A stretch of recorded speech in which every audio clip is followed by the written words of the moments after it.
Good evening, everyone, and welcome to this session this evening. A particular welcome to Professor Anton Emmanuel, who is going to be our main speaker this evening.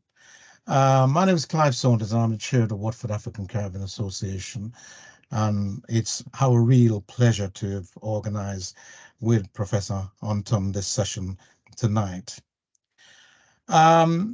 What we're going to do tonight is I'm going to just set out a bit of a background to and context to what we're going to be talking about tonight, after which I'm going to hand over to Anton. And after his presentation, we're going to open up to conversations where we'd like to hear what your experiences are and your views are, and to also take your questions that you might have into account and hear about your experience. We are recording this bit of the session. And if you would like to receive a copy of the recording afterwards, then unless you're already a member of the Watford African Caribbean Association, I would ask you to leave your contact details in the chat, and we will share that with you. We are going to be talking about a really fundamental issue, in my view, to our community. In order for us to proceed, and before I kick off the formalities, I'll ask you if you could just mute your microphones and keep it muted unless you are going to speak. And if you are going to speak, it would be good if you could put your cameras on, if at all possible. And we'd like you to really put your name on the screen so we know who we're talking to. That's by way of a just introduction. So let me now go on to the main matter that we're going we're here to discuss. So, context. We do know that the Black presence in the UK is a long-standing one. We've been here for a very long time, for hundreds of years, although you wouldn't necessarily recognize that from what you'd hear being said.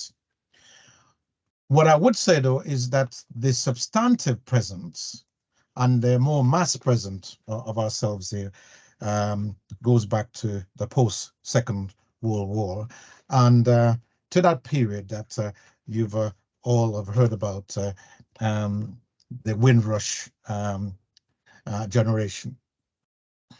And we hear about all sorts of things that have been done to people, and people seem to have forgotten a bit that the Windrush generation have suffered profoundly and are still suffering now, and are themselves far and away from receiving the kind of compensation for what has been done to them for a very long time. But a generation of people came here, and actually they met a lot of discrimination. And the examples of inequalities that people faced is numerous.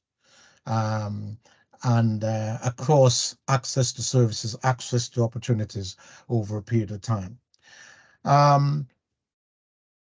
There's also been things like unequal access to employment, services. And actually, a lot of people, among some of us, you even here would say, well, actually, that's historical. It doesn't happen any longer. It wasn't very long ago when, a couple of years ago, some of you would have seen the story of this young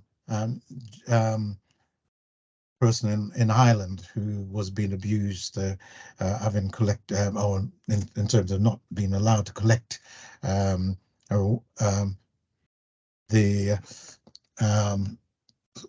thing that was being given out to everybody else.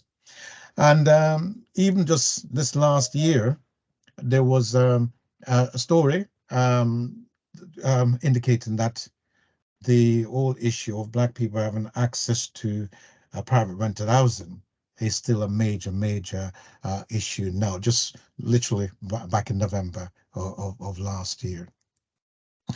Over the period of time, there's been a lot of efforts to improve that situation.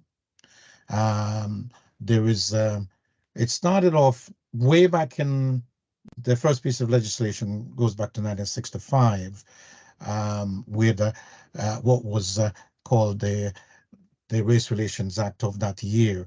And that actually prohibited discrimination in terms of access to public spaces, hotels, bars, restaurants, and so on and so forth. And the promotion of hatred. It prevented that. Technically, that's what it did. However, it didn't go far enough, and in the 1968 we had the Race Relations Act of 1968, which extended to employment, housing, trade union membership, advertising, and so on. And yet that hadn't gone far enough. So we had the 1976 Race Relations Act, which extended all of this to local government and gave local government a duty to eliminate race discrimination, to foster good relations between different races, and to promote race equality. And it also introduced something that some of you may have come across called the Commission for Racial Equality.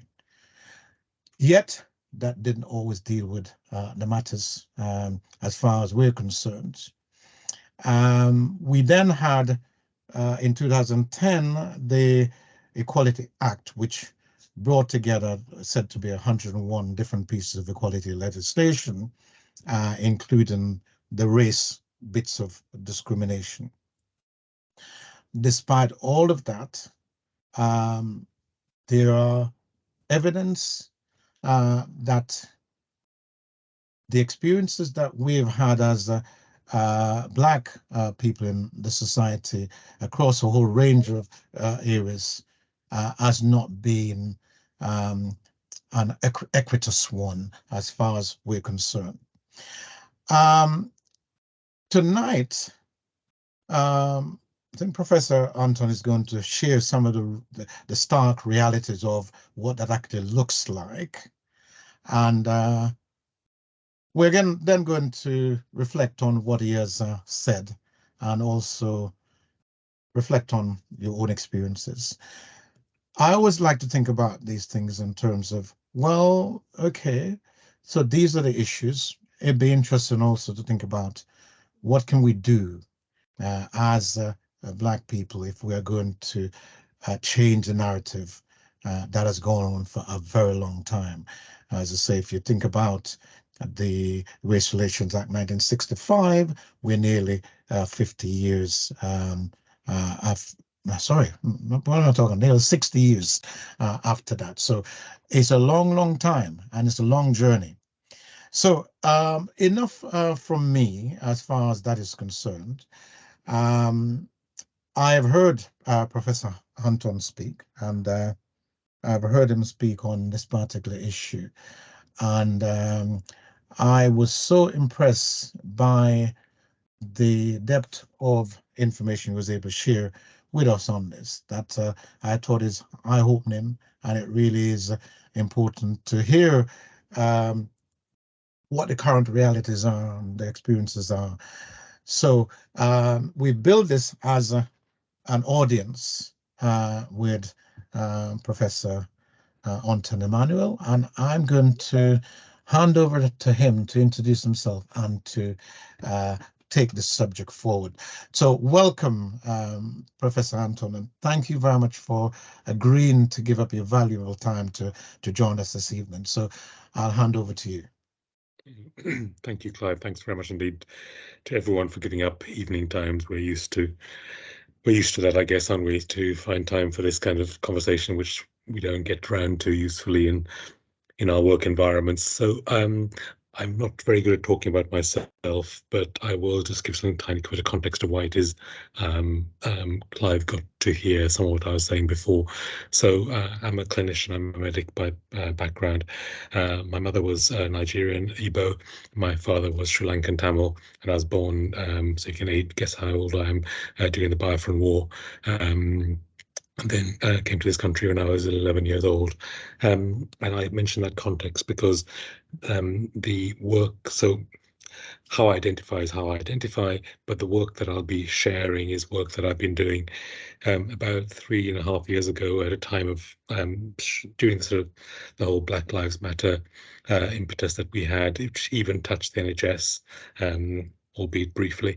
They seconded me into the work in NHS England, which is the organisation which you may or may not know, which controls the NHS. The NHS, remember, is the largest employer in this country. It's the largest employer of people outside of Asia, outside of Walmart in America. So outside of the Chinese army, the Indian railway and army, and Walmart, we are the fourth biggest employer in the world. We employ 1/3 Black and Asian people. Okay, that is the largest employer of Black and Asian people outside of Walmart, in fact. Okay, so this this particular for Black people, it's a really huge employer, and it's throughout our nation, especially obviously in the metropolitan areas, but even in, bits of West Country and bits of Northeast England, there are Black and Asian people there. And so a lot of what I'll be doing, and I'm also, my professional background is as a clinician and an academic, and my chair is in UCL. So most of what I will be presenting is a very sort of, and I apologize, data heavy. So for those of you who are not data people, I apologize if what follows seems a bit like a avalanche of numbers and charts, but I'll try and give some context to what I'm trying to present as an argument. And I guess I don't really want this to seem too much like a sort of litany of our woes, because I don't feel that helps. We bleed enough in our work environment.